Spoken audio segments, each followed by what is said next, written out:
Motherfucker, it's the Southern Podcast number 22. I'm out of breath. Excellent. Hello. And Hi, friends. welcome to... Episode 22 of the Southern Podcast. Yes, as we've already told you, we like repeating things. Or do we? More on that later. I'm Kieran. I'm Rob! And we are here live Monday. Motherfuckers, it's June. It's worth pointing out that I am suffering very, very badly with some sort of chest infection, so if I cough in your face, deal with it. I am Kieran. So, how are you? Ill. Yes. Really fucking ill. I'm good. Fair enough. I've got a slight cold, a little bit of a cough, but not you. You're not your level. No, fever and shit is great. Sweating! Oh, sweaty balls. Let's get this shit started with the news. We haven't got any news. We haven't got any news. There news, might be some news out there, but there might be some news out there, but we haven't got as it. you've come to know by now, we're incredibly bad at seeking this out. We're incredibly bad at what we do, but we're so good at the same time. You undersell us. Do you know what? I think I do. If not, speak for yourself, sunshine. Alright. If there's no news here, there's no news worth knowing. Or Oh damn! we'll go with Rob's side here that we failed this time. Anyway, so we have today for you, after weeks and weeks and weeks and weeks in the making, the Deciphered podcast final with Slipknot versus Pantera. Bom, bom, bom, bom. Every single topic is going to be talked about and announced. Yep, thank you. Literally read my mind. Should be good. Yeah. Very And excited. first of all, though, we have a double review. So last week we were going to review the Heartache by Killswitch Engage. We didn't. We had a fucking fun time with four of us doing a download review. If for some stupid reason you haven't watched that, head on back after this podcast. We have with week 3 of Unsigned Week. Yeah, With which has been good. Space so Junkie. far. It has been Very good. Yes, discovering new things. Hello, Alan. How are you? What up, guys? Word up. Up. So yeah, we'll have Space Junkies album in a while. So first of all, let's catch up, shall we? Last week's review, this week. Killswitch Engage, The Inner Heartache. My fucking god. I mean, to be fair, it's probably just as well. I didn't really find its place in last week's little episode, but then we kind of spun that together right at the last minute and thought like it would be really good to have other people that were also at the festival come and review the festival. It was good. It was. And we had a good laugh. Yeah. And that was life. Quite a few drinks. Quite a few drinks. I may have flashed my penis behind the camera. Everyone was focused on the camera. It was a very, very unfortunate moment when no one saw my genitalia. Right. I was like, hey! And then just put it back. I was like, well. I don't know whether I believe you. Yeah, no, legit. Oh, okay. If they went to go open the window or And you flipped grab the ashtray, I don't really know. junk out in my living room. Yes. So, End of Heartache by Killswitch Engage is going to be our first review this week, and it's an album that we are both familiar with to a certain degree, but have probably not listened to it with as quite a keen analytical ear as we Absolutely, yes. tried to this time. Listen to the album fucking loads. I love it. This is my favourite Killswitch album. And I love Killswitch, especially with Howard. Oh, Yeah. hey, Garth. Garth. So, yeah, do you want to start us off? Sure. Cool. A bid farewell. A Bid Farewell, which is quite an interesting... Yeah, here we go. Razor Sharon. We'll get to that, and I'll give you my opinion to the song Yes. when we get to that. So yeah, a bit of an interesting name for an album opener, A Bid Farewell. Yeah. Here's the album. Okay, bye. Yeah, literally. But no, always thought it was a really fucking good opener. Really strong open to an album. I Fucking amazing. feel. Yeah, opening. always loved it. The song's diverse. It's got like plenty of clean and melodic vocals, plenty of screamy vocals, a lot of heavy bits, some softer bits. So yeah, it's really good. Yeah, so it's an amazing opening track. It's basically a straight kick to the face. Sorry. To start us off, whilst displaying softer vocals, and the drums are on point from the start of the fucking album. Yeah, 100%. But that's, without giving too much away, that's something that can be said for virtually the whole album. So sick. So we're in agreement then that the first song is brilliant. Pretty fucking good. Opening. Take This Oath out on me. I just want to say on a bit farewell. Sorry. Oh, so sorry. Really like the bends on the guitar as well. The guitar riff is very good. Yeah. I really like. Yeah, just it fits. So yeah, Take This Oath comes in well from the back of the last song. Yeah. I find. Yeah. Because with a lot of albums, especially of this sort of genre as well, you kind of get like a really heavy punch to open the album, and then they sort of, sometimes anyway, they'll take it back a step, play something a little bit softer, and then maybe go back into the heavier stuff afterwards. But this doesn't fucking hold any bars, does it? It's just like, nope, we're going to kick the shit out of you again for 2 songs in a row. Maybe even 3, but we'll get to that in a minute. I love the fucking chorus. I love the chorus in this song. Love the chorus, good. Yeah, literally I wrote, continues with pure fury and has a powerful fucking chorus. Literally, basically, what I was trying to say in a less beat around the bush way. Yeah. Right in the balls. As Darkness Falls, so. Yeah, so When Darkness Falls, another punch to the nuts. One thing that can be said is the structure of these songs is a bit recycled at this point. Like, the first 3 songs do kind of sound very put together in the same sort of way. They're different enough. Yeah, they definitely sound different. Yeah, they've definitely got variation they there. But, this sort of structure and the way that I can sort of perceive them being written is kind of a little bit recycled at this point. But it's not in like, that doesn't necessarily like bring any badness to the album. Did I burp? Or did you burp? Don't remember burping. Usually it's me, but I think it was you. No, that might have been me dying after I coughed because I'm ill. Oh yeah, that wasn't, yeah. So, but yeah, I appreciate it, thanks. There you go. That was awful. It was a bit subpar for yourself. We'll build it up. 100%. I think more cider, and that would probably work. Yeah, no cider this week. No cider this week. We're on the old squash. Looks like cider from there, but it looks like urine as well. Fresh urine. Excellent. Chilled, of course. You need to drink more water, sir, because your urine is quite dark. There you go. Rose of Sharon. Sorry, with Darkness Falls to me, just another amazing track that has amazing guitar work and vocal skill. Yes, demonstrates everything. It's got the diversity there, again. Spelled my name wrong, but I'll take it.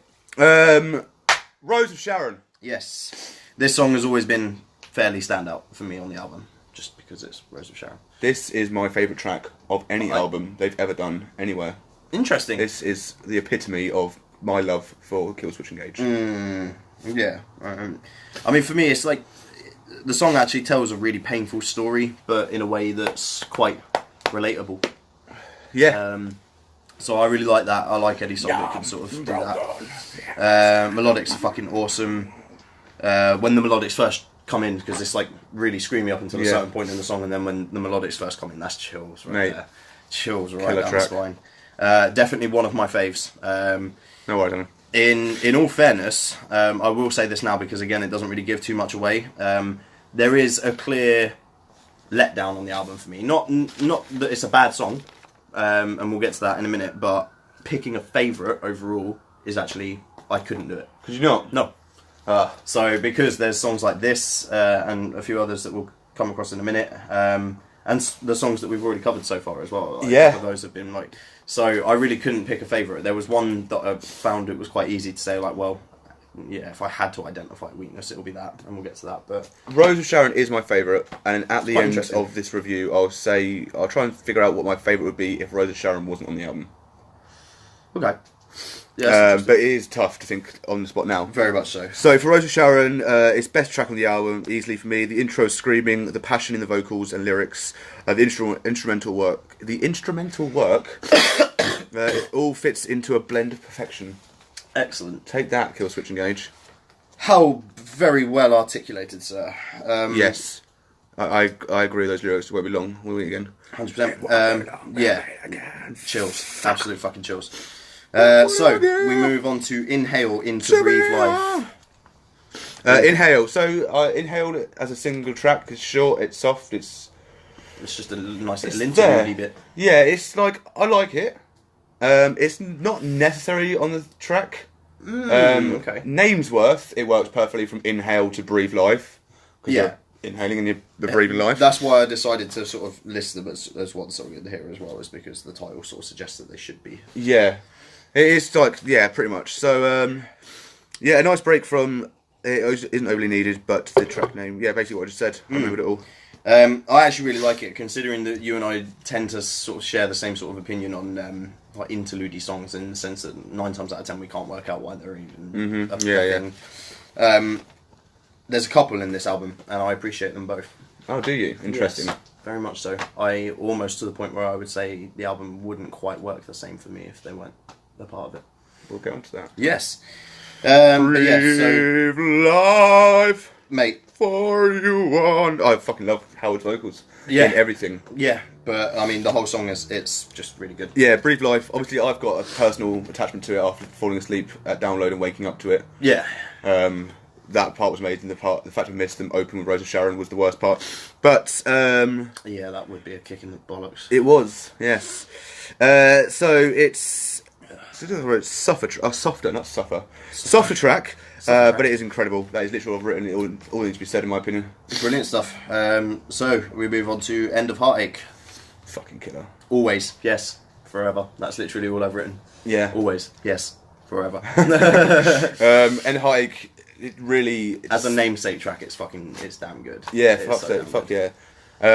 Worthy of the album name, I think. For sure, yes. It is an anthem for Killswitch.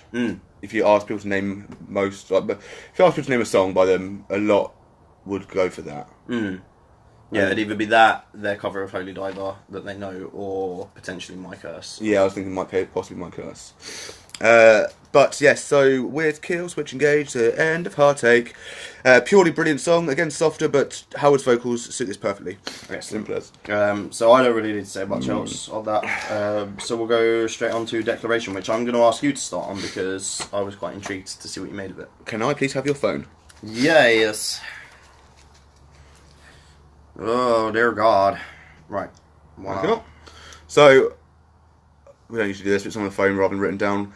Okay, so you're interested in this, which means you probably either really like it or you really hate it. I'm thinking the former. Declaration. This is where a so far perfect album loses its way. Interesting. Okay, so it keeps its heaviness. It is perhaps one of the heaviest tracks on the album. But it definitely lacks the feeling behind other songs. It's not a bad song, but it isn't anything special either. Yeah. I literally put, if I had to pick a weak point for the album, it would be this. Okay, wow. So this is what I was talking about a minute ago. There's the weakest song, you think? Yeah, there's a clear distinction for me where it's kind of like... There's definitely one worse for me. Okay. Interesting. Yeah, I'm gonna see what that is. But yeah, so this was my sort of letdown a little bit as well. So far, the album has been pretty spot on. It's not that it's a bad song, it's not awful, but it doesn't really move mountains either. I think if the album ended on the End of Heartache, it would be a 10 out of 10 for me. It would be a short album, but it would be a 10 out of 10. Yeah. That's that. Fair enough. World Ablaze. Again, it's not incredible, but it is definitely better than Declaration for me. However, my last point, I think, we'll probably save until you've said your bit, actually, because it kind of leads on to the next one. Fair. I've always got to be that leads on to the next song as well. Yeah, so we're probably thinking exactly the same thing. Cool. I feel like this song is greatly boosted and almost to the point where it's like saved. Not that it's a bad song, again, but by its outro into the next song. Okay. So for World Ablaze to me, so that goes into Ember's Rise. Yeah. So World Ablaze for me, this song is an improvement on the last, with added melodics to the heavy parts and has more passion within it. It still doesn't hold a flame to the first half of this album. The guitar parts continue to be impressive though, and Howard's variation in vocal style and range still shines in this track. This is probably the best of the final 5 lower standard tracks. Okay. However, at first, while I was listening to it earlier, because again, I say I listen to this album a lot, and I've listened to up to End of Heartache a lot. I don't really care about the rest of it. I thought it was a good transition into And Ember's Rise. Then I realised And Ember's Rise was a pathetic excuse of a track they've just put in there, and it's just an extended outro. I do not like And Ember's Rise, and I feel like it could be perfectly taken out of the album. I mean, yeah, again, like I said a minute ago, I actually really appreciate the interlude songs in this album for some reason. I can't tell you why. With interlude, I get it. With Inhale, it's a different track from the last, and it's a different track to the next. Whereas this was literally the outro of the last song into an interlude. But it was still the outro. It didn't really change much. No, it kind of just like extended it. Well, why don't you just have like a ridiculously long outro? Yeah. I mean, yeah, I didn't really get it either, but I guess it's just because they wrote it perhaps separately and thought, okay, I mean, the way when you listen to it, you can imagine that they perhaps wrote "And Embers Rise" first, named it, thinking like we're going to make a song out of this, and then decided that it would work better if they put it on the end of something. That's certainly like a feasible way of it being structured that I can see. But to some degree, I guess I can see where you're coming from. Right? Doesn't really necessarily need to be there. I would appreciate it a lot more if it went into "Wasted Sacrifice," which is the next song, but it doesn't. No. Like if they made it like a 3-part Yeah, that sort would of thing, be that would better. have been better. Yeah, but No. So, Wasted Sacrifice. I like it. It's cool, but I find myself wishing it had spun off of the interlude differently. Yep. This is the weakest track on the album I for me. thought it might be. Yeah. Yeah. Even the trading life for life, the little intro, that first lyric, I'm like, it just doesn't sound right. Sounds too wrong. So, while it seems that passion was intended, it falls flat and does very little to keep me interested. Okay. Yeah. Fair enough. So then we go on to the last track, which is Hope Is... This is another track that doesn't really add much to the album. The chanting parts simply do not suit the song, album, band. I forgot the lyrics itself, but when it's like... I know the bit you're on. Yeah, it's... We will remain. It's like, no, that's not. It's not Kill Switch. I thought it was okay as an album closer. I've literally... Last sentence is not a worthy album closer. Oh, wow. I thought it was okay, to be honest. Just that it was... Yeah, by this point, it's like, okay, this album's been alright, it's been pretty good. However, I'm starting to get a bit like, come on. Yeah. Let's get to the end now. Exactly. So that is that. That is that album. I feel like actually I may need to just change my mark before I give it, because now that I've identified a couple of other bits that I didn't write down. Pretty much never see Rob's marks. I've never seen Rob's mark. I always make sure I don't look at it. And I passed him the piece of paper he had earlier, and I saw the mark. I actually That thought was the for a mark. different album. Oh, was it? Okay, Yes. so it's, okay, right, interesting. In that case, we will not continue. We will not continue with what you were about to say. So do you have like a little synopsis for your overall review? It's a fantastic album up till and including Heartache. The rest of it I don't care for it. I don't ever listen to it. I might now and again listen to Wild Ablaze, but again, it's mainly because of the catchy chorus in it. So no, that is it. I am grading this album an 8 out of 10. Interesting. So I put this album is a staple in its own right, especially for the band. It has its down marks, but it's not exactly like littered with them, in my opinion. So I gave it a 7 out of 10. 7 out of 10. I think the reason I gave it 8, which is still pretty high considering I'm kind of dissing. I mean, that was my 5 first tracks. mark. That was my first mark, was an 8. Yeah. But I feel like after identifying a couple of things that I didn't write down, so yeah. Yeah. Why did you? After? Because how fucking strong the first part of it is up until Inner Hike, including. I can't. Oh really? Fair enough. Yeah, interesting. Yeah, because it's such a fucking strong album. It would have been a 10 out of 10. I can't just shit all over it and take away 3 whole marks because of 5 songs. And the 5 songs aren't bad. I mean, Wasted Sacrifice, I would say, is definitely the least best. But even then, it's still fair. It's not bad. I'm surprised, actually, because normally you are a bit more diplomatic with grading. Like, if half of an album is, like, a bit lacking, normally your review will sort of demonstrate 5 out of 10. that. Yeah. Yeah, but that's because that's usually if the songs are like shit. So, like for example, I feel bad to bring this up, but Placeholder, when they had Grey, was it Grey that was the track we didn't like? Maybe. I think so. They had 5 songs, and I felt like it was a namesake, wasn't it? And we were just like, why? Yeah, that's right. There were 5 songs on the EP. 4 of them were really good. One of them, like Cement, being fucking fantastic. And I didn't like Grey at all, so I took a 5th. So 1 song off, I gave them an 8 out of 10 for that. With this, the songs that are good are so fucking good. That like, they kind of so key. compensate a little. Yeah, so I mean, 5 songs out of like 12, is it? I think in total. Yeah, I think both of our albums this week have got 12 songs. Right, so 5 out of 12. Even that's 2 marks off. I think that's fair. Fair enough. 8 out of Fair. 10. 7 out of 10 for me. Cool. And that is End of Heartache by Killswitch That is Engage. the end of Heartache. That is the end Oh, of Heartache. what I would choose my favourite song if Rose of Sharon didn't exist, Yeah. or was it on that album, I would probably have to push for End of Heartache. Yeah, I figured as much. Yeah. Cool. Awesome. So that is that, and we move on to Unsigned Week. Unsigned week, motherfuckers. So for anybody that hasn't been here, well, this What is y'all doing? Literally. So a couple of months back, Kieran came up with the idea that we should potentially start looking at once every month or so reviewing a band that is unsigned that most people don't know about. So we did. Speaking of which, we started off with Placeholder. Yeah. Perfect start. Yeah, Then it was we good. It had was our good. second one, 4 podcasts ago for Our Untold Story. Yeah, and again, that was quite enlightening actually, because Yeah. it's all tends to be sort of stuff that we wouldn't necessarily pick up ourselves. And that is very much the case with this week's for me. It's certainly, I will start off by saying it's definitely not what I would pick up No. off my own back. Yeah. But then that's what makes it educational, I guess. Exactly. So this week we have Space 1989 by Space Junkie. Fun fact, they like space. Interesting. It is interesting.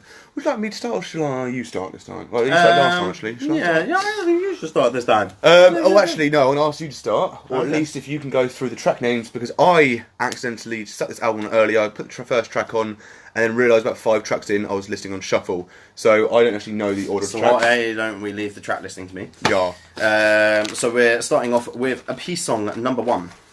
Yes. I thought it was really catchy. Acid with kind of grungy undertones. Yeah, it was really good.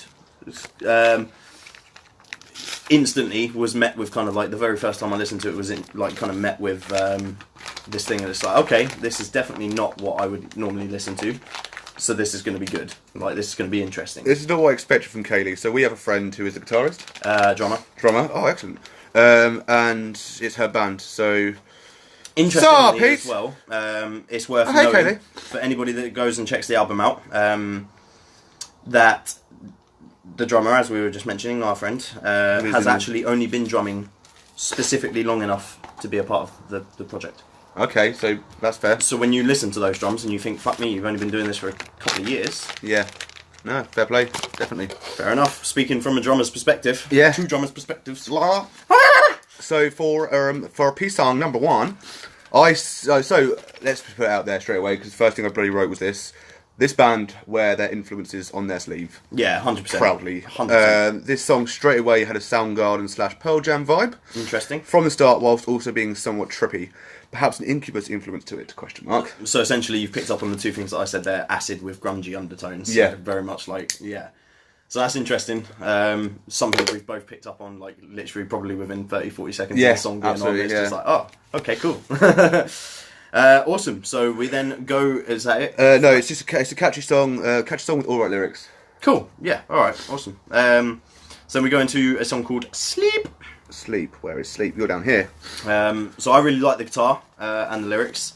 The lyrics sort of suggest underlying connotations, and that adds to kind of like the trippy element and the sort of mysticism behind it. I quite like that. It is very trippy overall, isn't it?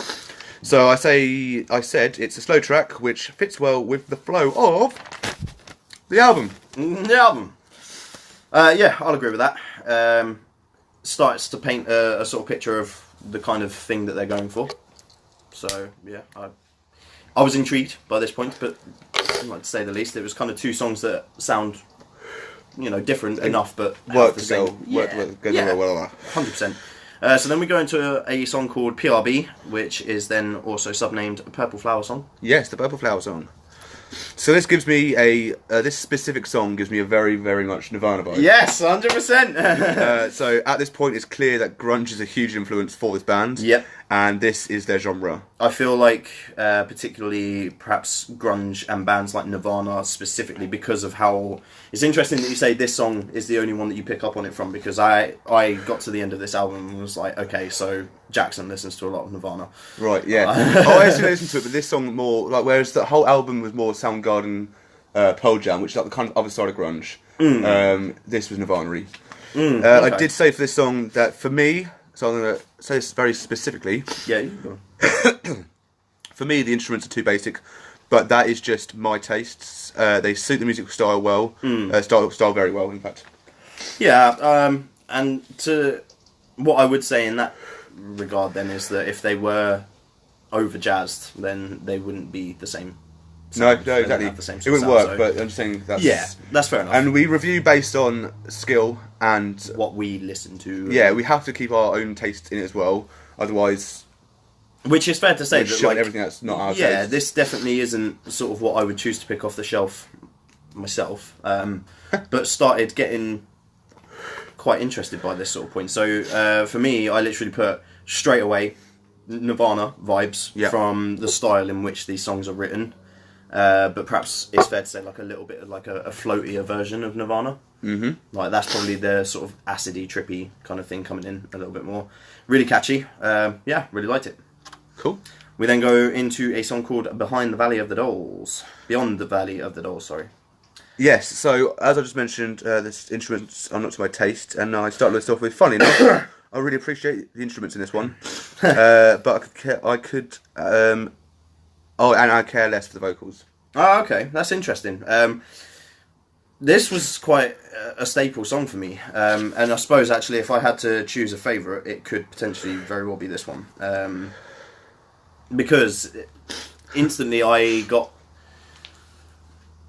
yeah, it became like quite apparent to me that they're a band that can keep their sort of style consistent as like it's like a framework almost, but then they can sort of change it to fit the style of song that they're writing. So for this, as a good example, I picked up a lot of Western vibes from this sort of song, like cowboyish almost, and I literally wrote down, I'm becoming impressed at the band's ability to tweak certain aspects of their songwriting to create a certain feel.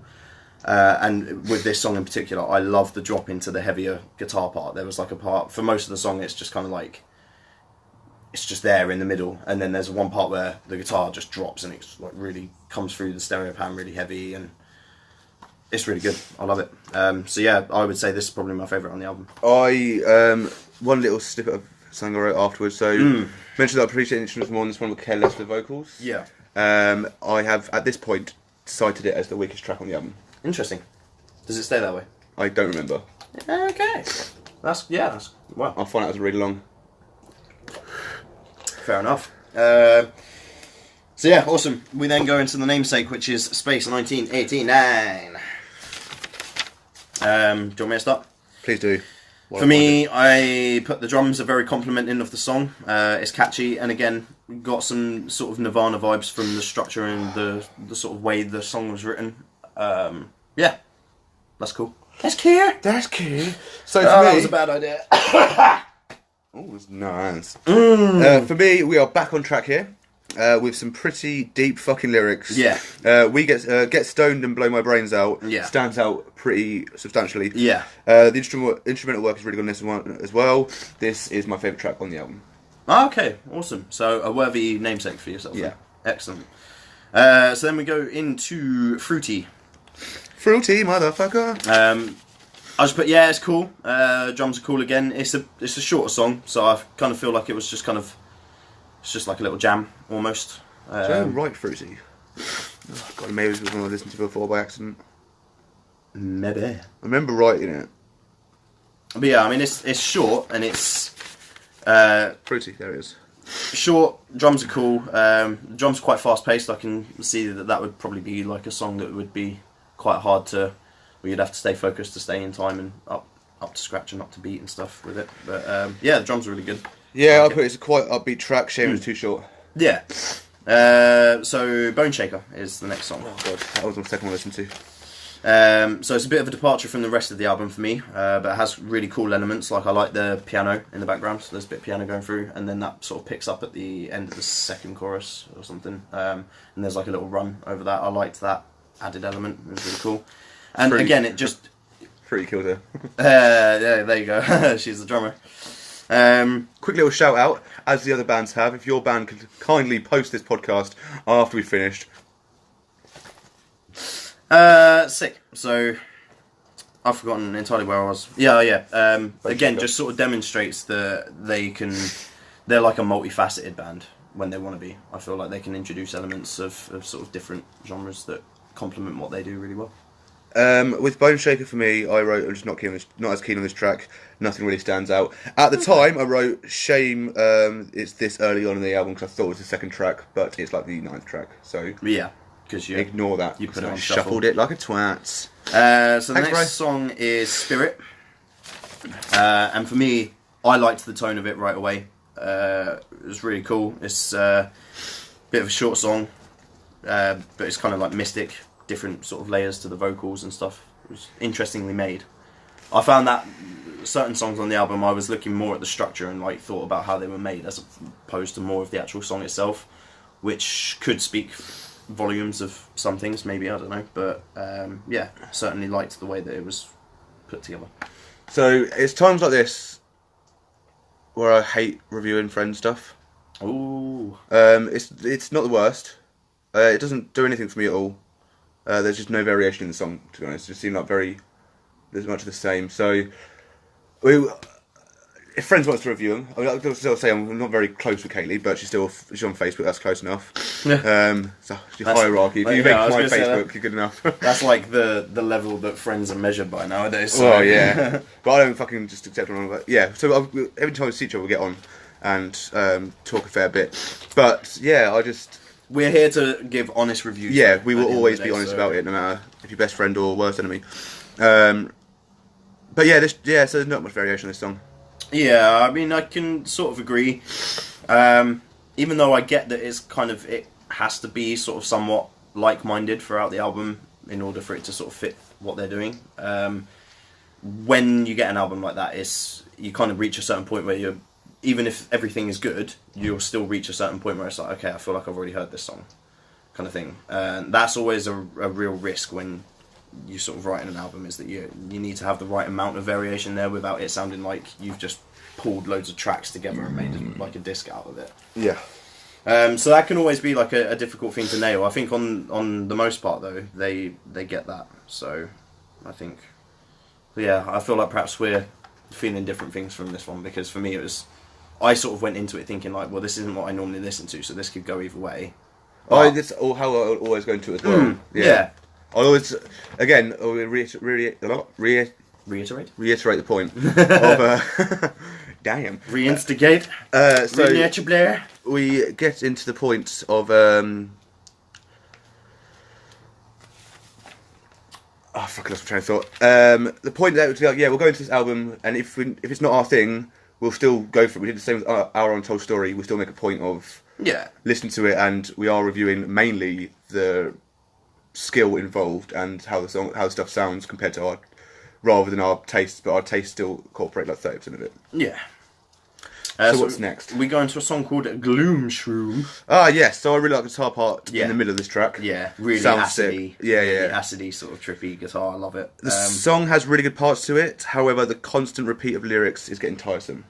So I can't remember what the lyrics were, but towards the end, the vocalist. I think that's one of the things that makes it a Nirvana sort of vibe for me, because that's a very much a Kurt Cobain sort of thing to do. Kurt was very good at writing simple and like straight down the middle kind of songs, right? Which revolved heavily on repeated lyrics or similar lyrics in the same sort of part of the song, if that makes sense. Maybe that's why I don't care for Nirvana that much either. Then potentially.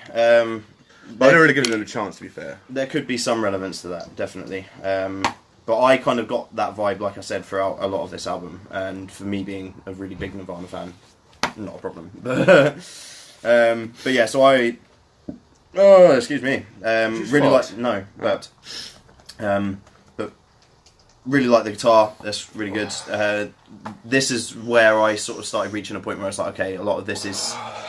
It's different enough, but you can tell that some aspects of it and the build of the album is starting to get a bit recycled, kind of, at this point. So it's not like necessarily a bad thing. I feel like if they were too different with it, they run the risk of not really sounding like they have like a full and brought together album. So I think they've made the right choice with doing it the way that they've done it. It's just something that I noticed, really, that, yeah. Okay. Blue Shift, also subnamed Space 1990. Moving on 2 years. 1 year. Yes. So, whilst I'm of course keeping in mind that this is not my chosen genre of music to listen to, and am reviewing mainly on skill, etc., I also include my taste. I've obviously gone through this already, but as I've written it, I will read it. And there comes the part where tastes overtake, and for me, this was it. I thought the track was actually pretty dull. Oh god, and it does nothing for me. It feels a bit monotone and too moody. Interesting. Moody. Yeah, we'll get into that in a sec. Actually, yeah, go on. Yeah. So yeah, for me, I just literally put like I'm quite impressed with the different styles that the band have started to sort of like adopt at this point.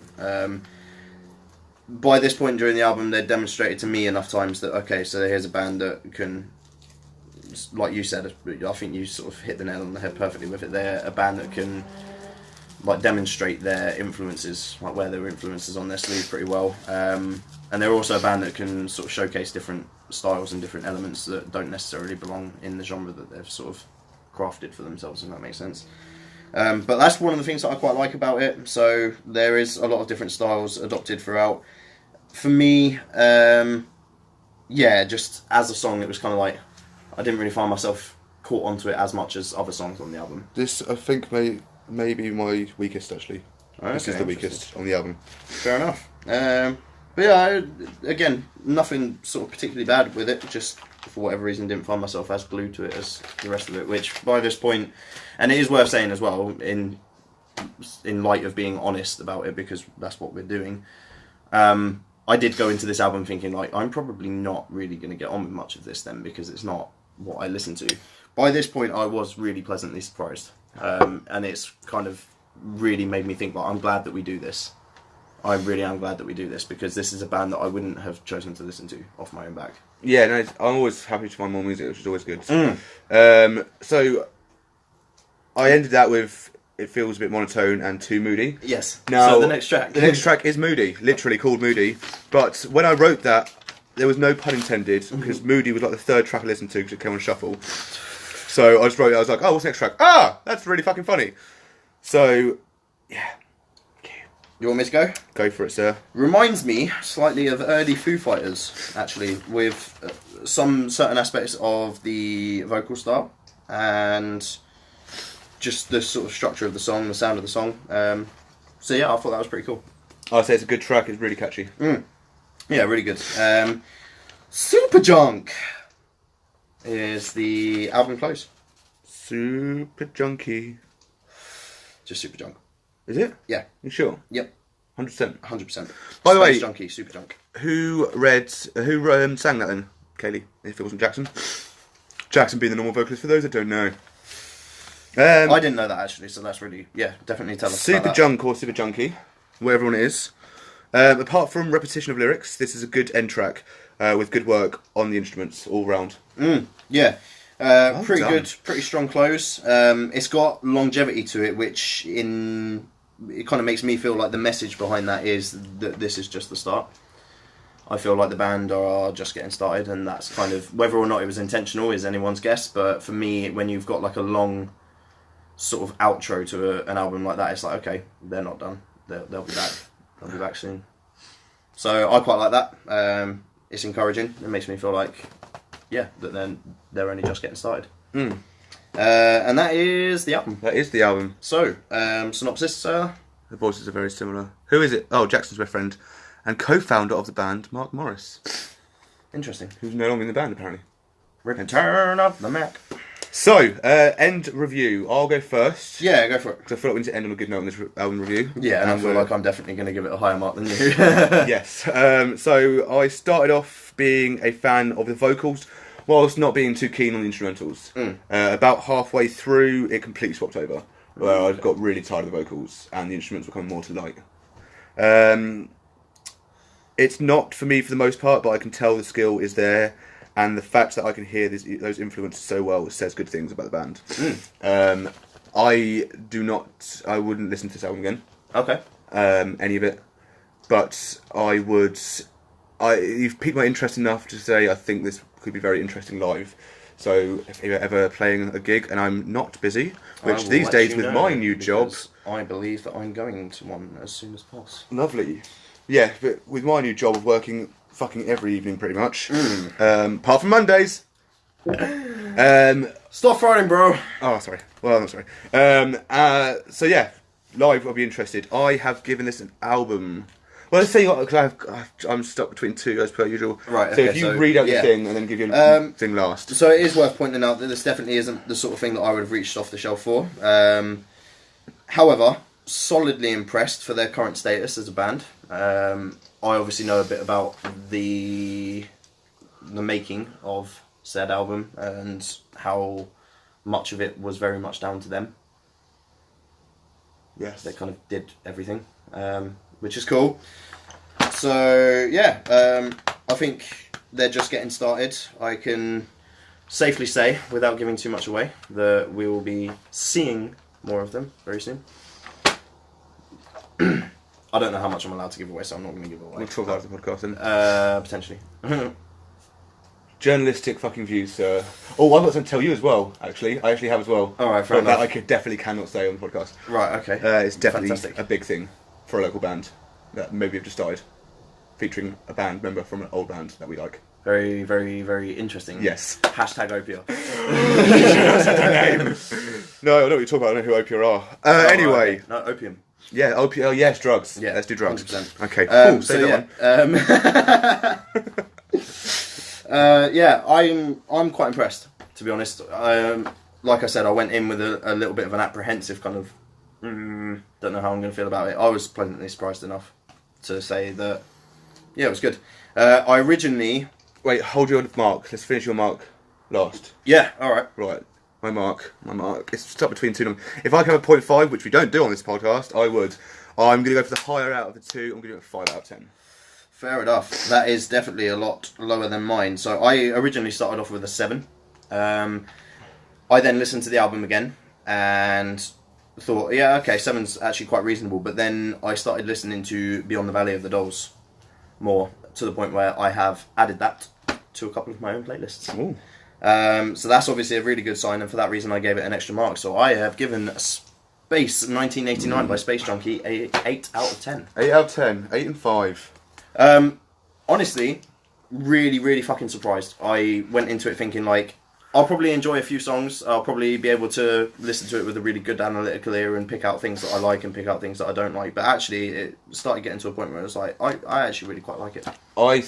Listened to the first track and went, Rob's going to like this. It's going to be rated about 8. So That's I said in my head 7 or 8. So, very interesting. as we always do with Unsigned Week, we will post their page and their Spotify link to this album on our page in the next day or so. But for those watching now, check out Space Junkie Space 1989 on Spotify. Check out the page on Facebook. It's Space Junkie. No worries. We're always honest. Yeah. So, my bro from another fro. How do we want to go? Little Machine Head drum riff there. I certainly got that. Good. So, dude, Deciphered Tournament. Yes. Now, we will warn you now. You are being warned. This is a warning. Forewarning. About a warning that we are warning you about. This is the warning. Just in case clutching at straws. So, we may have to disappear halfway through this as our family duties take over. But we will come back for a second part if that is the case. But for now, let's give you some backstory on Deciphered fucking Tournament version fucking 1. Right. We chose 32 bands to take on each other. It was elimination from the start. Yep. Round 1, every bands got picked into fucking categories and they faced off against each other. And let's go through round 1 now. Yeah. So round 1 started off with just one topic. End of. So we started off with Killswitch Engage versus Machine Heads.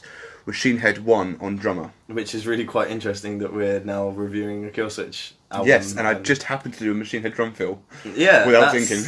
really fucking weird. What the fuck is going on? So, yeah, they won on drummer. Sick. Slayer took on Sabbath in a fucking Battle of the Titans, with Sabbath going through on guitarist. Yes. System of a Down versus Avenged Sevenfold. Avenged Sevenfold won on showmanship. Nirvana versus Guns N' Roses. Guns won on fan vote. It was originally image and artwork. We obviously clashed on that, and a fan vote decided that Guns won. Very exciting. Slipknot versus Korn. Slipknot won on vocalist. Alter Bridge versus Foo Fighters. Foo Fighters won on drummer. Mm-hmm. That could have gone any way on any topic, but drummer, it was obviously going to be fucking Foos. Yeah, because Taylor Hawkins. Yeah. Life.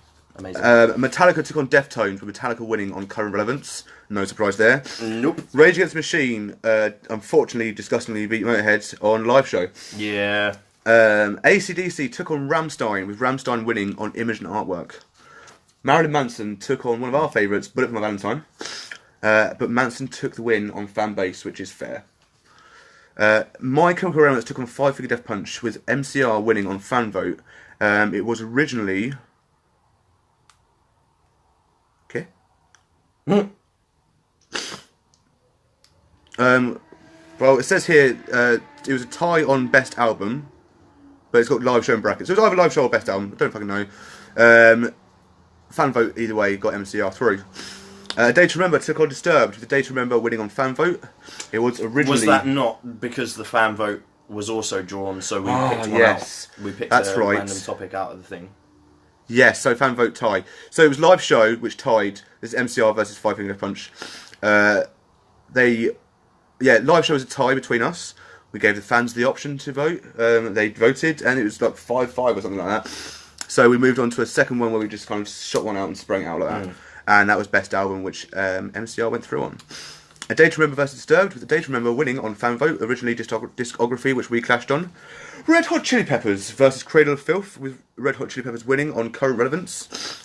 Pantera versus Lamb of God, that was a fucking battle as well. And Pantera won on fan vote again. We couldn't decide on vocalists, we disagreed on it. I think I went with Phil and you went with Randy.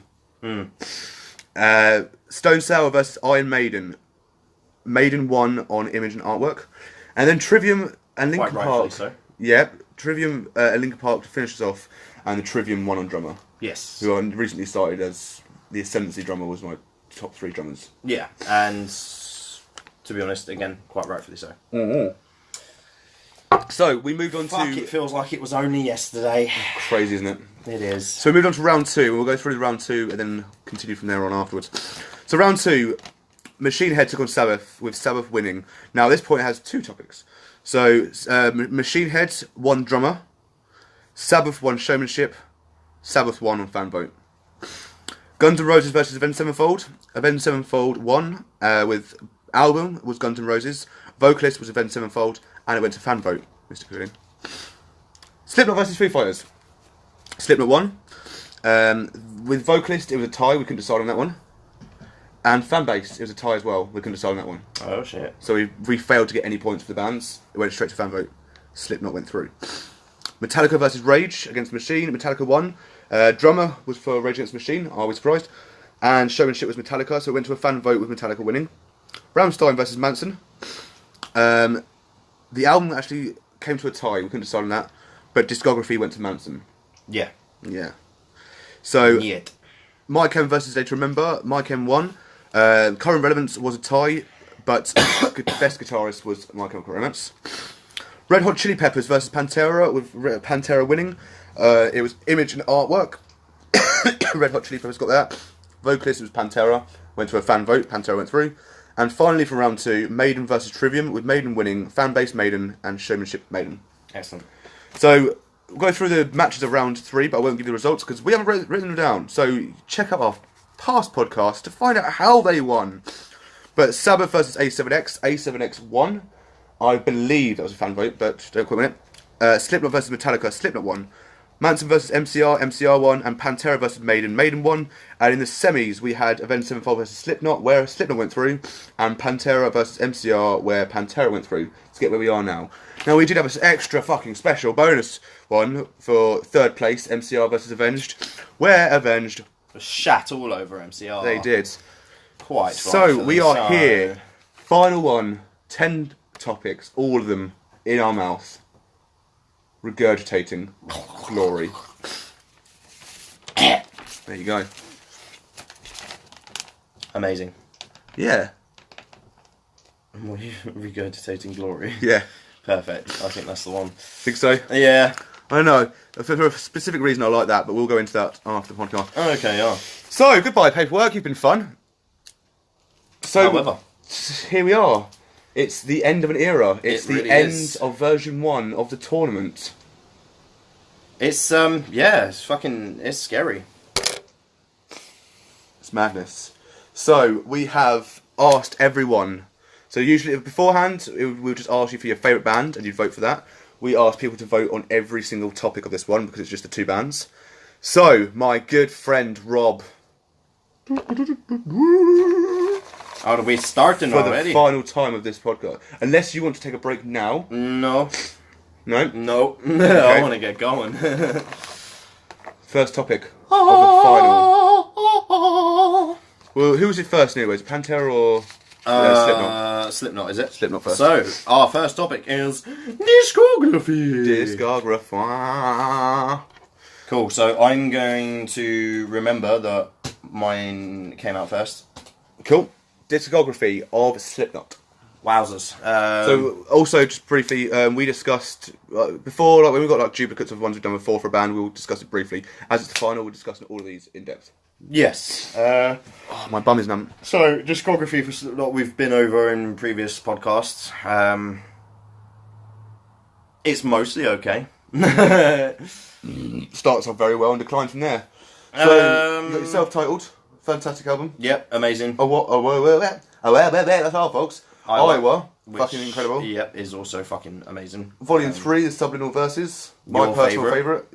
Also really good. All Hope Is Gone, Your my favourite? personal favourite. Also really good. Lacking. Disagree, but okay. Yeah. And then The Great Chapter, 5, The Great which Chapter, which- basically may as well be a shit stain in the toilet at Yes. the festival. Yes. We agree on that. It's our least favourite. Yes. Then you've got Pantera, who have albums such as... How are we going to include their hair metal genre? Yeah, man. Yeah, alright. Their history. All of it discographies. Excellent. Bit sweaty now. Yeah, it's fine. Oh, is it fine? Thank you. Thank you for telling me my sweating is fine. That's alright. I need to blow my nostrils as well.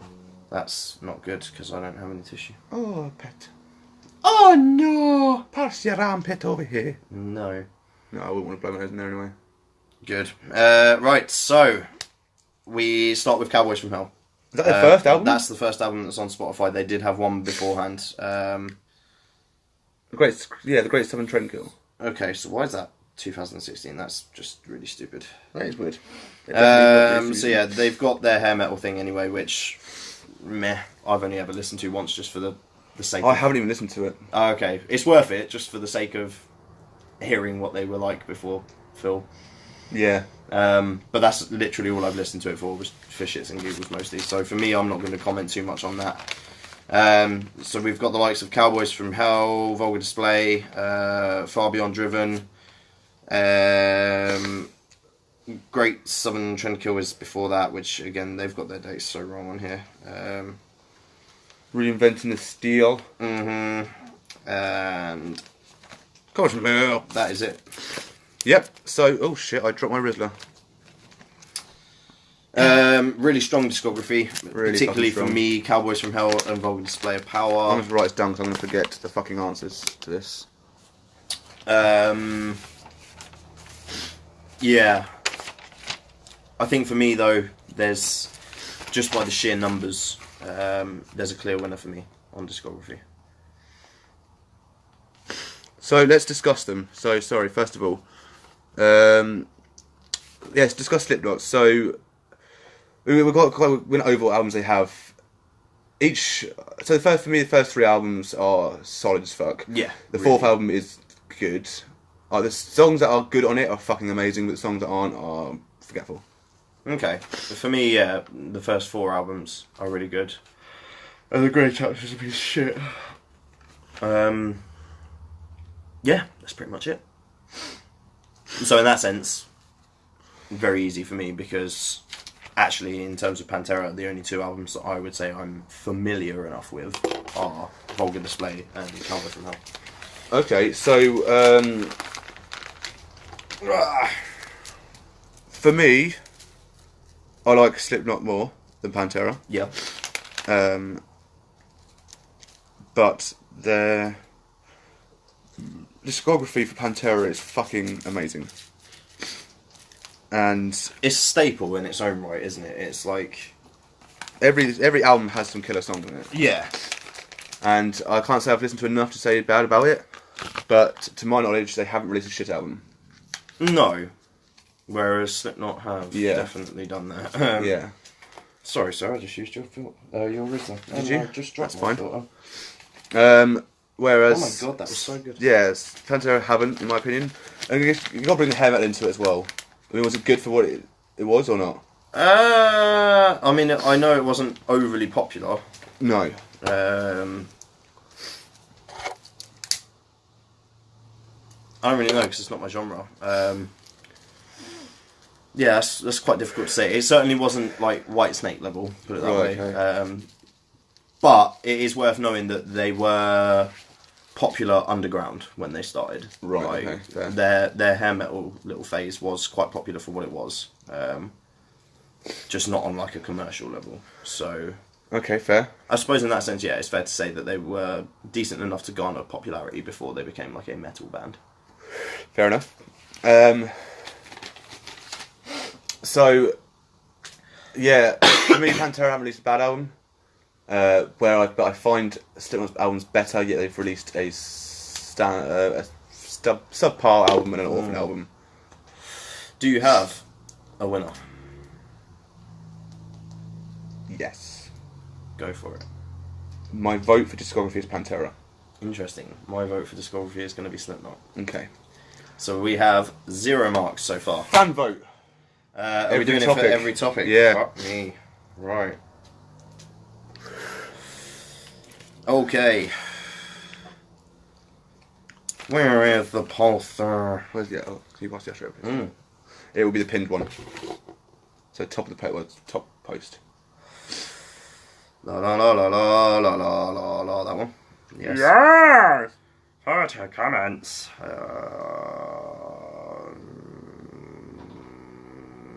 Discography. And our winner is Slipknot. Slipknot with a fan vote. Fan vote of 5 to Pantera's 2.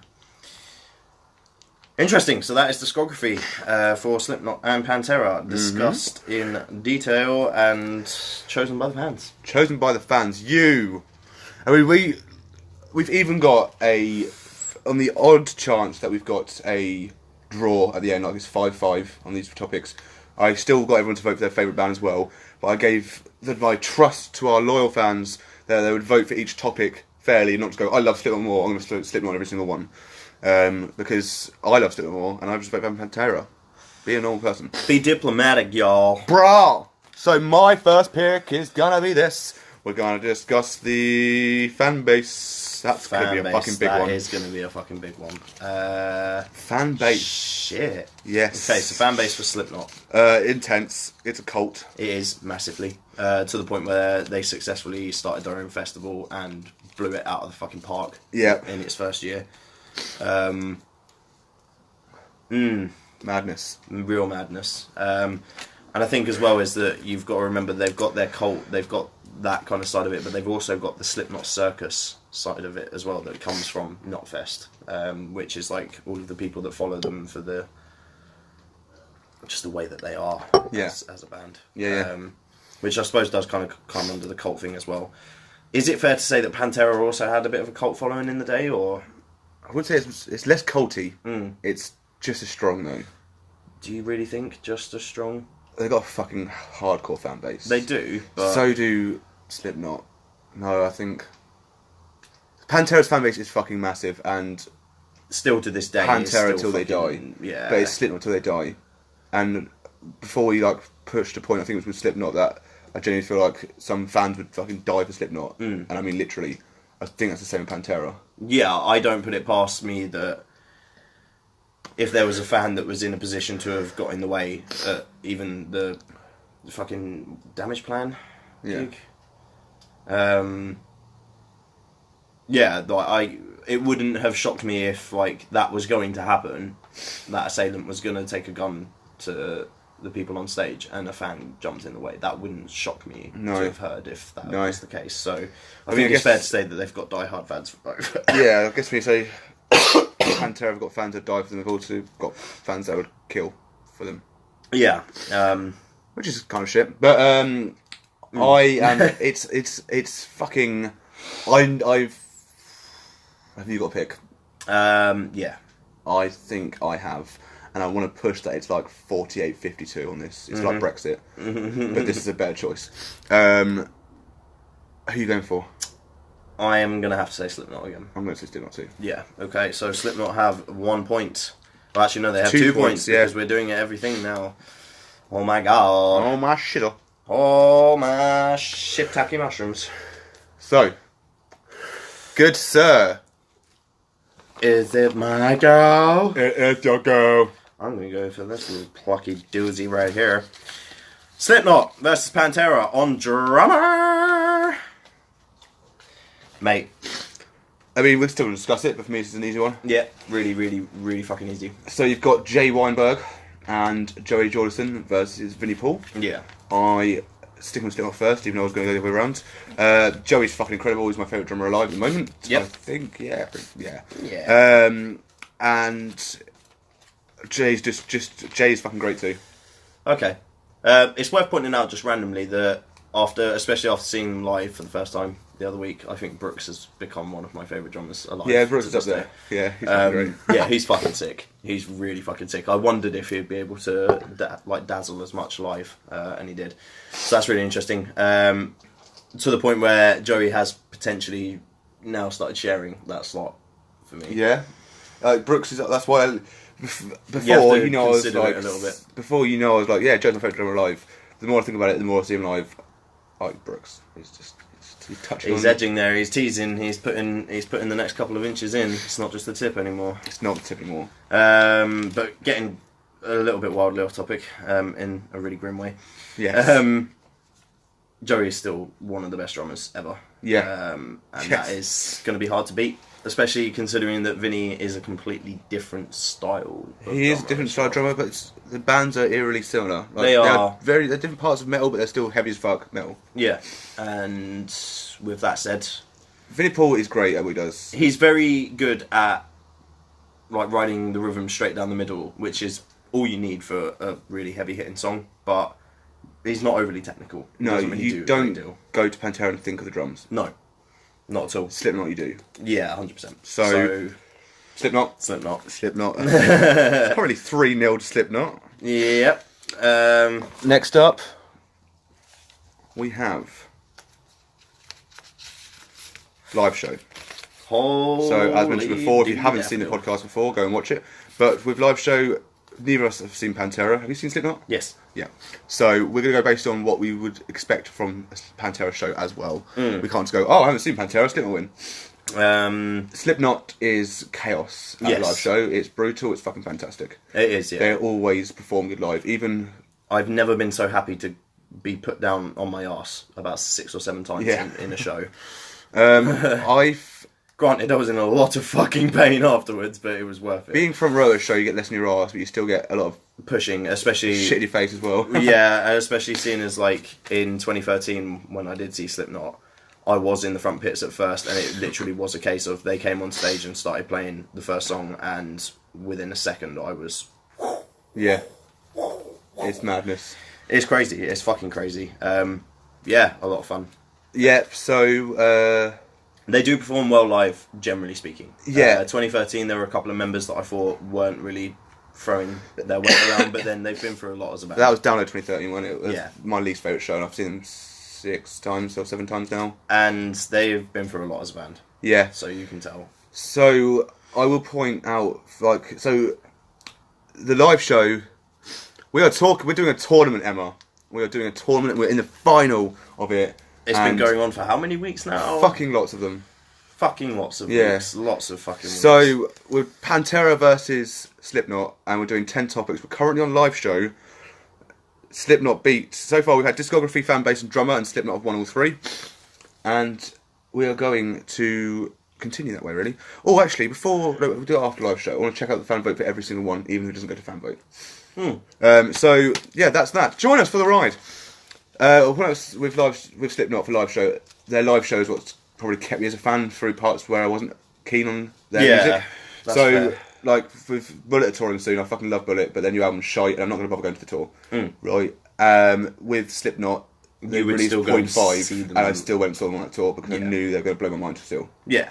Pantera, I can just expect equal, if not more, fucking fury in that pit, in that crowd. I And think, you know yeah, they'll in be terms of fucking the way the brutal crowd's going to behave, it's probably going to be exactly the same. In terms of the show that they put on, I don't doubt it. No, I don't doubt it. If anybody was going to let it down, it would be Phil. I don't think even live you would. You know, No. bell end. It is a Even massive back- bell even end, back then. and to be fair, back then they did obviously have a lot of troubles with him playing live because he was always fucked up. He accredits a lot of his drug usage and being on stage hammered all the time to like chronic back pains. But I mean, shut up, man. Like, Yeah. I get it, I get that, but you know, stop being a pussy and go to the doctors and sort yourself out. Don't fucking. Take heroin. Well, essentially, yeah. Don't fuck the rest of your band over. Yeah. So that's that. I think performance-wise, they would probably be matched. Yeah, Maybe even Pantera going higher. Obviously, I just really don't know about that. imagining Dimebag live would be crazy. But then again, you got the drummer for Slipknot, and also the guitarist for Slipknot too. But Dimebag, I'm sure there's just something about seeing that live. The thing that takes it over the edge for me, I have my choice. Is I know it's harder back then, so I don't want to judge too much. But we've got to go on what was there at the time. Is the stage show, Yeah, and Slipknot bring that. yeah. 100%. Pantera, from what I've seen, had a backdrop. Is fair to say, yeah. I would agree. My choice is Slipknot. Same. 4-0 Nil. to Slipknot. Damn. If you'd like to open your phone so we can check the fan votes for the ones that didn't go to fan votes. Yes. So first of all, certainly. fan base. Fan base. Slipknot won, but who would have won if we couldn't decide? Let me just find out. So that actually would have been Pantera. Would have been Pantera. Yeah, 5 votes for Pantera, 3 votes for Slipknot. Okay. Drummer. Drummer. Let's get the drummer. This should be really easy. 8 votes to Slipknot, 1 to Pantera. Who's the one? Jamie Price. Oh, Jamie's such a little fanboy though. Hi, Jamie. Not gonna lie, I just breathed in your butt. Did you? Don't remember burping. I literally do these things, just don't remember. Like, Live show. yeah. See, that was so bad that I ended up coming off of the post. So bear with me. Scrolling halfway down our feed. Yeah. Live show. Yes, please, sir.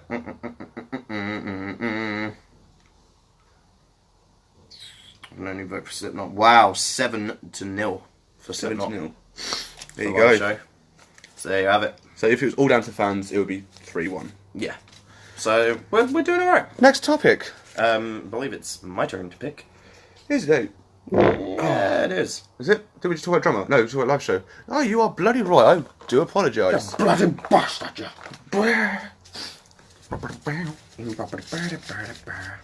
Current fucking relevance. Another huge one.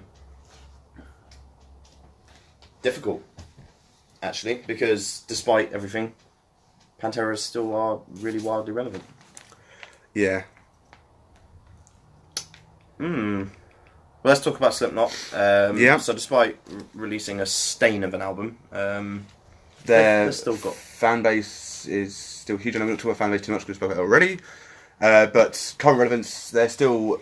Fan base gonna kind of be comes into current relevance. It does, yeah. But overall, they'll still be headlining festivals. Yeah, They're not going to be 100%. like shut down. They got a new album coming out where Corey Taylor spoke. He said that he's written some of the most depressing lyrics of all time, or most passionate lyrics of all time, because he went through a really depressing time recently. Him and his wife or something, his girlfriend broke up or some shit, wasn't it? Yeah, he's broke up with his wife. Yeah.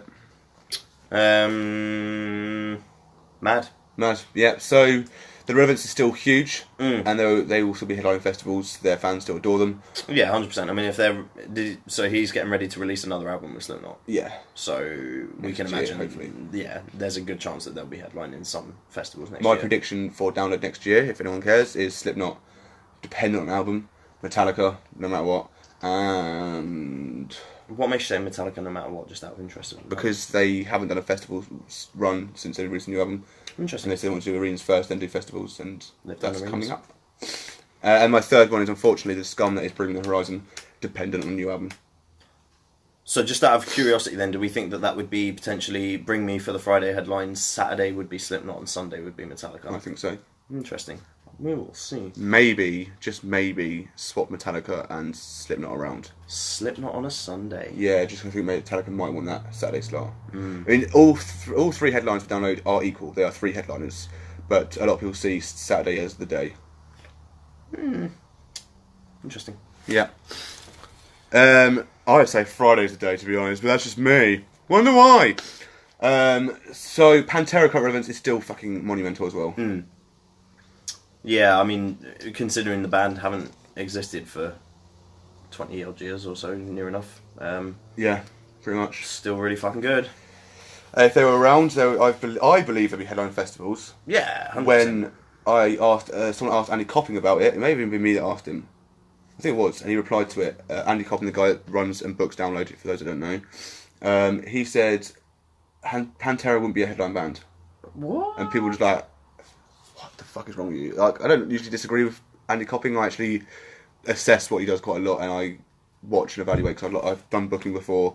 Very tiny part of it, to be fair. Barely did anything, but I've got a booking mind. So when I debate with people on Facebook, like someone was like, "Oh, Avatar this year were fucking great. They should headline the second stage next time." I was like, "That's not how it works." That's not how it works Right. at They- all. they- At all. They can be great, and them being great will be good because they get more fans and more fans and more fans, and then they can build their way up to it. You don't just go, "That was a really great performance. You should headline the second stage because you did great."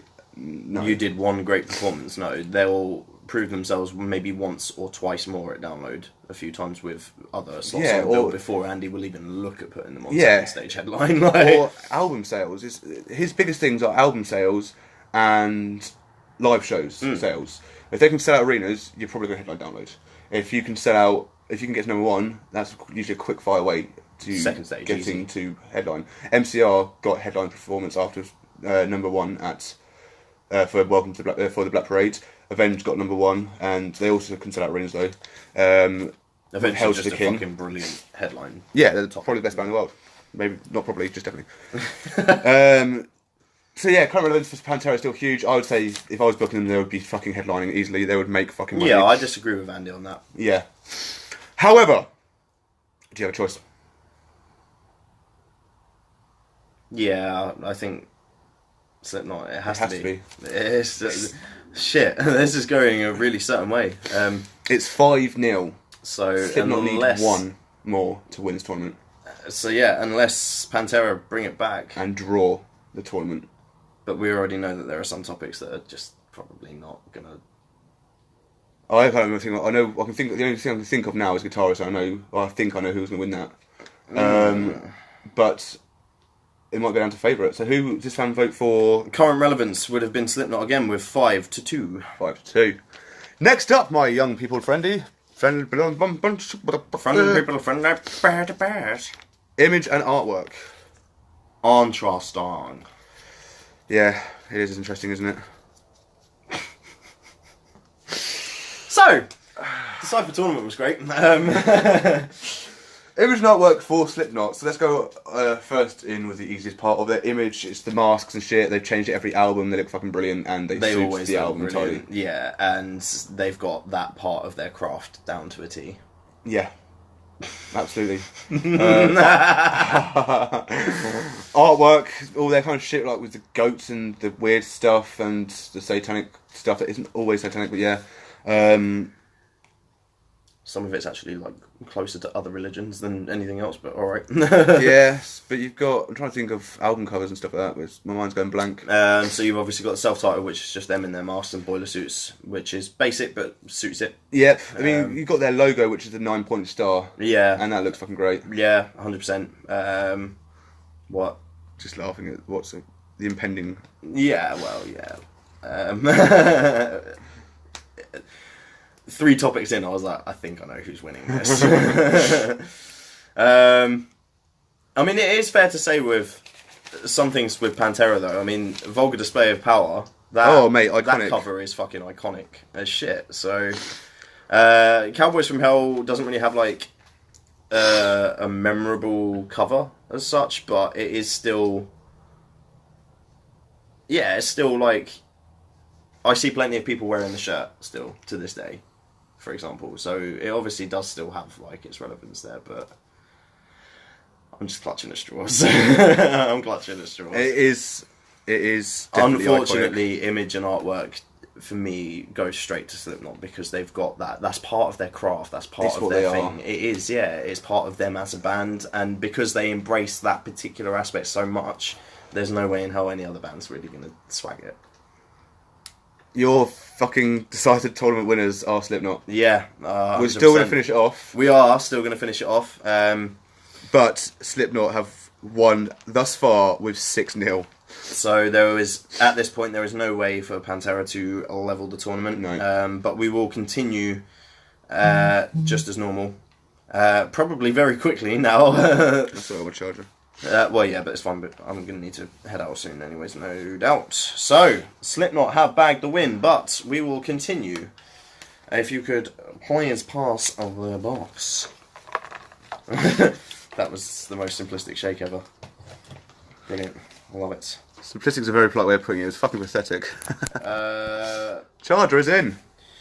vocalist. I was just thinking like this. This is going to be a very interesting one because the whole way through this tournament, we have said it would Pretty be much the interesting same. if those guys face off. Yeah, because they are very much the same. Yeah, in They're terms of their attitude Yes. as people and vocals themselves. Yes, essentially the point being Ooh, that we find that both of them are very good at what they do and they are a pair of bellends. Yeah.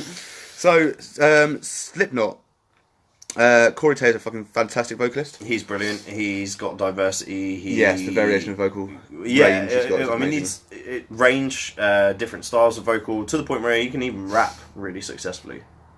Yeah. Debut album. I can't. We're not getting onto this. We're not fucking getting into this. All right. I Because- believe he can, to a degree. Oh, there's a whole definition of rap, which we'd argued about for like 20 minutes before. Yeah, let's not do that. He sounds really good in the first album. He does. Let's just leave it at that. Yeah, that's... Especially the part where he raps. Maybe he just does fast vocals and...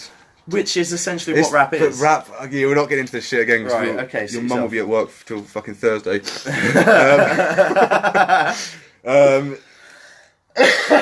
Yeah, I don't like the way he is as a person at points. Like, some of the things as a person he's great. Other points he's not great. He's just an arsehole. I defend Definitely to- fucking fire Joe and Jim. Yeah, I defend to the death that there have been certain points during his career and therefore his life where he's been somebody that I have really enjoyed reading the words of, i.e. the first book up there. Seven Deadly Sins is 100% worth reading, massively. And in that sense, like, I really appreciate him as a person as well as a vocalist, but then, yeah, it's things like the whole Joey and Jim Root Yeah. business that just make me think, you're actually a bit of a twat, aren't you? With Phil Anselmo, yes, he's a racist cunt. Yes, he did shitty things for his band as well, so he's an arsehole. Probably more of an arsehole. More of an arsehole, yeah, definitely. But his vocals are fucking great. Yeah, and to be fair, for what they were trying to achieve at the time as well, I've said it on multiple podcasts in the past. There's an interview with the band where they're literally like describing their transition from hair metal into getting into the heavier stuff, and their entire motive behind it was literally just to terrify people. They just wanted to go to shows and freak people to shit, basically. So yeah. Cool. Yeah. I'm actually stuck in this one. I'm a little bit. I think, again, keeping with theme, for me, Corey Taylor and Slipknot therefore have to just take the edge a little bit. Slipknot's got your vote. Yeah, just because I think in terms of their vocal skill and stuff and what they bring to the music is about the same, but because Phil is such a massive bellend and in ways that I just find it harder to deal with. Like, Corey Taylor is a bellend in certain aspects, but the band have continued without Joey, and that's just the way it is. I guess don't on agree top with of the it. racist shit, Pantera ended because of Phil, wasn't it? Yeah, essentially. Like, he was putting out records with other projects and basically fobbing the brothers off. So I'm going to go with Slipknot. I almost chose Pantera until I really thought about it. It's the the outside. racism as well. I can't deal with the fucking No. racism, So, especially Phil, at a gig, man. If you're watching, Phil, you fucked up. You could have got your band 1 point Yeah, Phil. if the fan vote chose it. Did they? I hope you're proud. Fan vote. For voter list. The voter list. Oh, fucking. Wow. So this would have been a difficult one.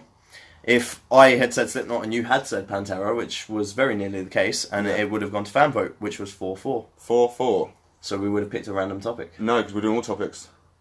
So we would have gone to a draw. Simple as that, ended on a draw. Shit. Fair So it enough. would have been a best out of 9 rather than 10. Madness. But Slipknot took it. Slipknot have taken it. That's for Inglesi. Next up, who is it? Myself. Me, myself, Irene. Three? That's three? Wait a minute. You terrible human being. I am a terrible human being. I'm gonna follow that probably with this one. I mean, you may as well just pick it. Just we'll go for you for 2 and I'll do the final 2. Yeah, alright, cool. Exciting stuff. Best album. Best album. So on this one I actually got everyone that voted to write down their best album. We'll check that afterwards. What do you think Slipknot's best album is? Oh, so we've got to discuss this, we've got to decide on a mutual. On a mutual. Yeah, so we've got to choose one album that's been putting forward. Well, okay, so your favourite is Volume 3, my favourite is All Hope Is Gone. Yeah. I would say, what's your second favourite? I'd have to see the track listing. It's either Iowa or Slipknot, obviously. Okay. Split it out on the first one, isn't it? Can you get the track listing up, please? Yeah, Spit It Out is on the first album, and in terms of the second album, Iowa, you've got the likes of My Plague, yeah. Left Behind. Oh, yeah. So it is going to be tough. Let's have a look. Okay. Oh my god, what the fuck is going on? Sick. So, Indeed, sick. Yeah. yep, Sick, Eyeless, Wait and Bleed. Overrated. Interesting. Surfacing, good song. Spit It Out, banging song. Tattered and Torn, really good song. Purity, amazing song. Liberate, pretty good song. Prosthetics, meh. No Life, good song. Diluted, good song. Only One, meh. Fuck, this is a long album. Scissors, this is the 10th anniversary edition, that's why. Scissors, I mean, I can go through it and just go through the normal track listing if you want. I know which ones are special. I've seen it now, I don't need to know anymore. Cool. Scissors, really good song. Eeyore, don't even know. Me Inside, no. Get This, don't know. And then you've Don't got care hyper about this. versions of Yeah, all of yeah. that shit, so yeah, we don't. And what's an Iowa, please? So again, this is a reissue, so we'll have to go through this. So 515, People Equal Shit, Disaster Piece, ooh. My Plague, wow. Everything Ends, Heretic Anthem. Okay, this is Iowa. really fucking tough. I think it's Iowa. For me. Gently, Left Behind, The Shape, I Am Hated, Skin Ticket. Yeah, do you know what? Iowa's my second favourite. What's your second favourite? Oh. Volume 3, 5, Grave Chapter. Don't make me sick. Let's have a look at Volume 3. Prelude, Blister Exists, 3-0, Duality, Opium of the People, Circle, Welcome, Vermilion, Pulse of the Maggots. Oh, before I forget, Vermilion Part 2, The Nameless. Oh, this is so fucking difficult.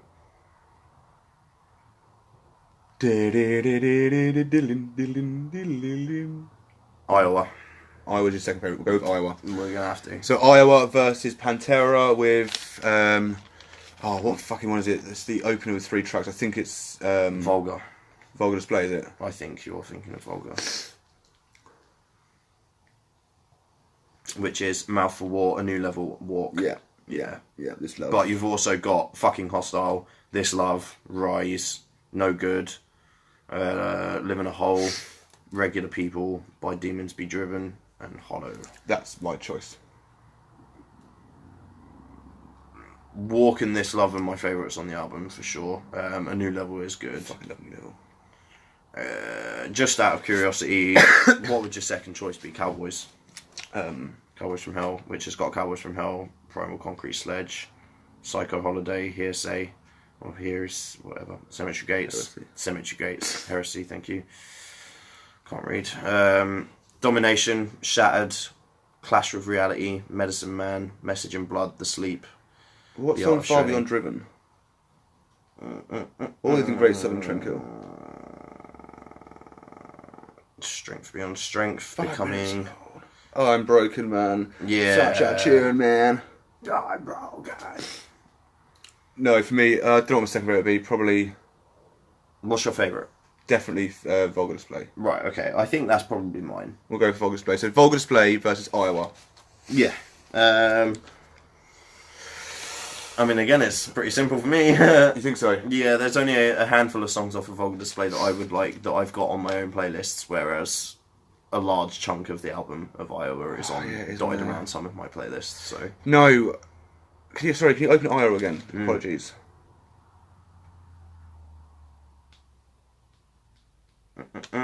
what are you looking for? Just need to remind myself of the track listing. People Equal Shit, Disaster Piece, My Plague. That's already enough for me. But Everything Ends, Heretic Anthem, Left Behind. Gently, Left Behind, The Shape, I Am Hated, Skin Ticket.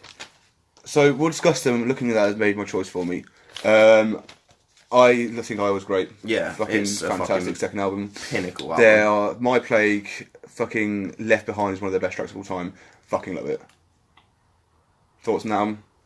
It's incredible. It is a really good album. Like I said, I've got the majority of that album spread across like 2-3 playlists of mine. All right, and your thoughts on Cowboys? Not Cowboys. Vulgar Display. Vulgar Display. I really do like it as an album. I think it's a strong album, but for me personally, my personal taste, I've only got like a handful of songs from that album on my own playlists. See, the thing is, I definitely like Slipknot a lot more. Yeah. But for me, that album has like 6 out of 7. The first 6 out of 7 songs for Vulgar Display are just fucking brutal. I'm voting Pantera. Interesting. I'm going to go Slipknot. Fan vote! Very interesting. Where are we? Guitarist, drummer. We're actually going to read these ones out as well because we've got best album. For first of all, who wins? So it's a draw on there. It's a draw. 3-3. So for the likes of some, we've got Dan Cooling, Vulgar Display of Power. Yeah. Vijay says Iowa. James Alexandra Faulkner says Volume 3. Good choice, sir. Jamie Price, Far Beyond Driven. That's interesting. Luke Powell, All Hope Is Gone. Fair enough. And Jalen Watkins, Far Beyond Driven as well. There you go, fair enough. So, draw. The first draw, so now it's the best out of 9. Who could possibly win? Find out half an hour ago. Okay, so Moving on. So, to the penultimate. yes. Do you want to do your two? Guitarists.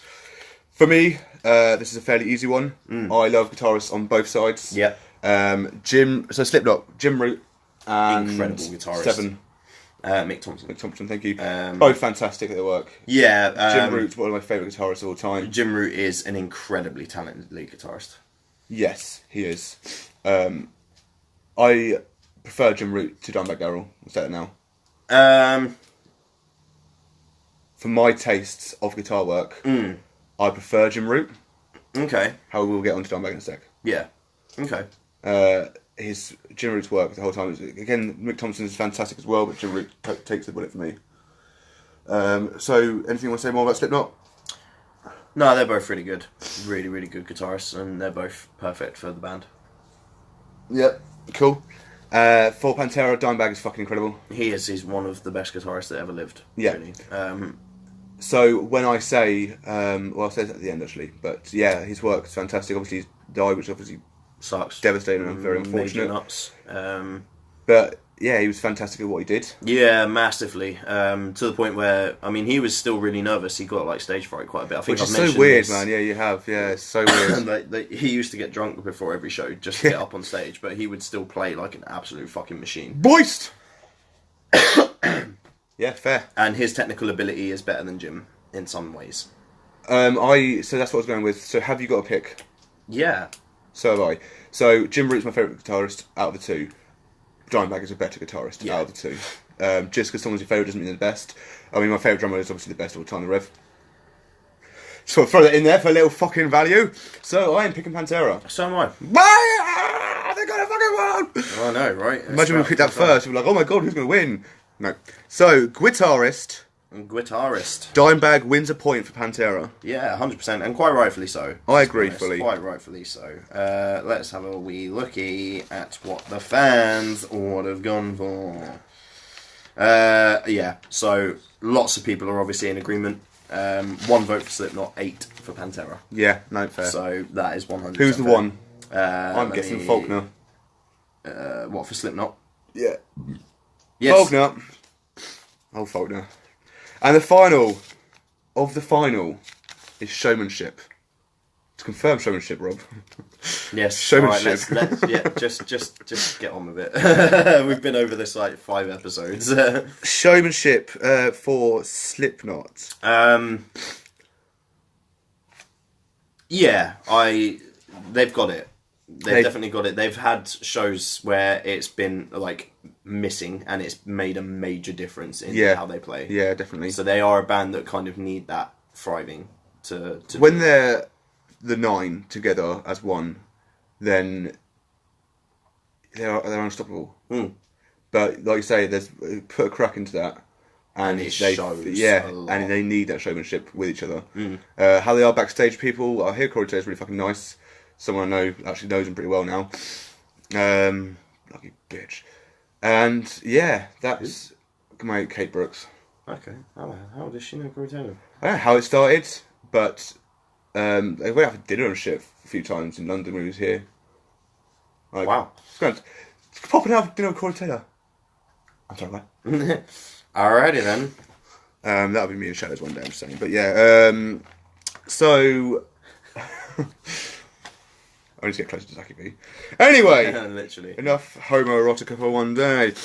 Now, with Pantera, I'll bring this up with you after the podcast. Sorry, something that you're just reminding me of involving Zaki V. Unless you want me to do it now. No, I don't. Oh no, it's nothing bad, but I can do it really quickly. So essentially, I was going through your download photos. Okay. Of all of the ones that you took, and obviously there's a sizable amount for Avenged. That's a good...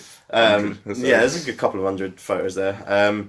And there's like, for most of your album, and you can tell you'd obviously just uploaded it in chronological order kind of thing. Yeah. For most of the album, it's varied between all the members and stuff like that, and you've got like a nice depiction of the show.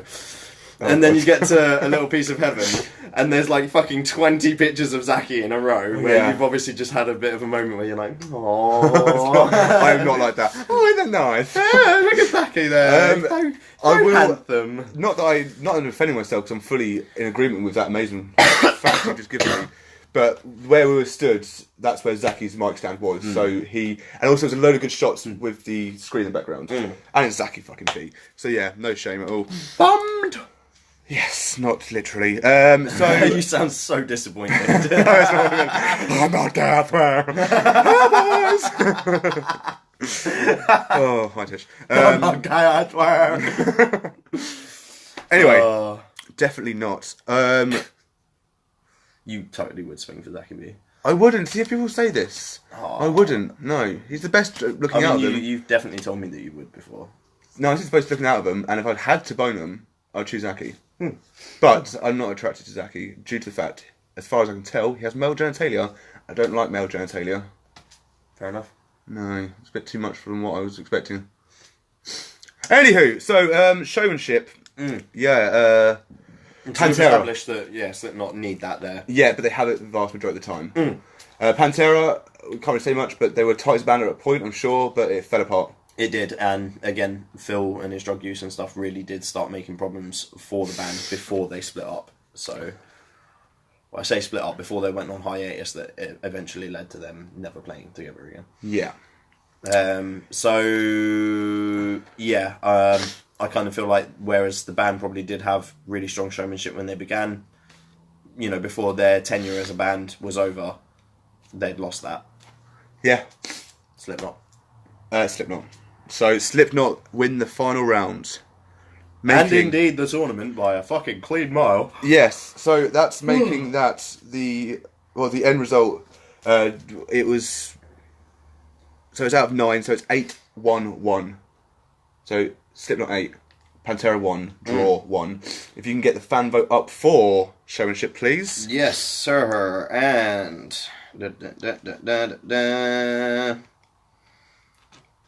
4 votes for Slipknot and 2 for Pantera. So fan vote would have called for that as well. So that is quite interesting. Out of curiosity, so we haven't done this before actually, but we asked everyone for their favourite band. So if it was down to just that, our favourite band, who would win for the fan vote? Slipknot to 4, Pantera to 2. Wow, it's weird, isn't it? So there's 6 votes there, and other things people have like 9 votes. One. Yeah, so some people have literally voted on like one thing. So Slipknot would have won that. Yeah, but if we were doing it, I think we already know the answer. But let's just do it for fun anyway. If we were doing it, who would have won? If I was just choosing favourite band? Favourite band, Slipknot. Yeah, sorry, Pantera, but you never stood a chance. And that fucking there is the end. Fucking the end of everything. You are the end of everything. The end, my friend. End of Decipher Tournament version 1. Yes. What? It's been a fucking crazy wild ride. It has been a crazy wild ride for all of those podcast shows. So, madness. Absolute fucking before madness. we close off, my good friend Rob, let's give a little outlook on the Decipher podcast as a whole. Wow. Okay. Yeah. Deep. A little bit. Yeah. That's yours. That's nice. That's nice. Mate, we have covered some fucking very intense topics and some very silly topics and some not so silly topics and some just topics. So, thank you to everyone, but we're going to in a minute.